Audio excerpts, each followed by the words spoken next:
न्यायपालिका पे आस्था रखते हुए हमने न्यायालय में अपनी अपील की थी। बहुत दुर्भाग्यपूर्ण है कि अंकिता भंडारी केस के अंदर जो हमारी बेटी के समान है, 3.5 साल बाद भी बार बार उसका नाम लेकर अपनी राजनीतिक रोटियां सेकने का काम कांग्रेस, आम आदमी पार्टी, यूकेडी लोग सभी लोग कर रहे थे। हमारा 50 वर्ष का राजनीतिक सामाजिक जीवन के अंदर हमने अपने नैतिक मूल्यों को कायम रखते हुए समर्पण भाव से पार्टी की मर्यादाओं, उनके मार्गदर्शन के अंदर हम लगातार सेवा भाव से कार्य करते रहे। लेकिन 3.5 साल न्यायपालिका भी और सभी लोग सबसे कहते रहे कि आप दस्तावेज पेश करो कि कौन है वीआईपीज का आप मनगढ़ंत नाम ले रहे हैं। लेकिन इन राजनीतिक दलों के द्वारा अब हमारी मान हानि की गई, हमारे सम्मान को तोड़ा गया। इसने हमारे दिल पर बहुत ठेस पहुंचाई है और बार बार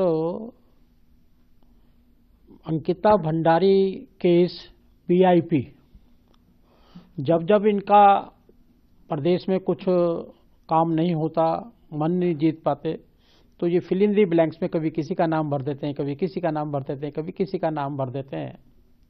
और हमारा नाम आज इन्होंने डालकर जिस प्रकार से प्रचार प्रसार किया गया है, मैं कोर्ट में गया हूँ, कोर्ट ने उसको स्वीकार कर लिया है, इनको आधे नोटिस जारी कर दिया गया है। और मुझे लगता है कि जो हमारे गुरु हैं रविदास जी, इनका मन चंगा कटौती में गंगा। अगर मन साफ है तो आपको घबराने की जरूरत नहीं है। उनके मूल मंत्र पर चलते हुए इनको आने वाले समय के अंदर निश्चित है इनको कुछ ना कुछ इनको सजा मिलेगी। जैसा आपका कहना है और आप लगातार इस बात को कह भी रहे हैं कि आप लोग को राजनीतिक साजिश के तहत क्या ही फंसाया गया है, राजनीतिक साजिश के तहत आपके नाम का इस्तेमाल किया जा रहा है। जी बिल्कुल राजनीतिक है। उस काल के अंदर उस लोकेशन में मैं उत्तराखंड में हूँ ही नहीं।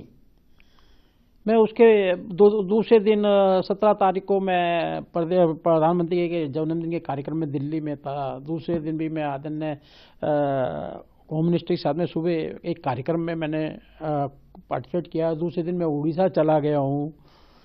तो वरिष्ठ नेताओं ने कहा कि भाई क्या उत्तराखंड के बारे में जानकारी, तो मैं 21 तारीख को उत्तराखंड गया हूँ ये मालूम करने के लिए। जब कांड हो चुका, हाहाकार मच रहा था, मेरा कोई रोल नहीं, मैं वहाँ पर था ही नहीं, उत्तराखंड में ही नहीं था उस दौरान के अंदर। तो साफ साफ जाहिर है कि कहीं ना कहीं लोगों ने ऐसा षड्यंत्र रचा है और षड्यंत्र के तहत कांग्रेस और आम पार्टी इन सभी दलों का पर्दाफाश होने वाला है। जिन जिन लोगों ने झूठा मेरे ऊपर आरोप लगाकर जो मेरी मानहानि की है उसका केस मैंने डाला है और मुझे न्यायपालिका पे भरोसा है और न्यायपालिका निर्णय करेगी। अगर आप ये वीडियो YouTube पर देख रहे हैं तो हमारे चैनल को सब्सक्राइब कर बेल आइकन दबाएं और Facebook पर देख रहे हैं तो हमारे पेज को लाइक करें।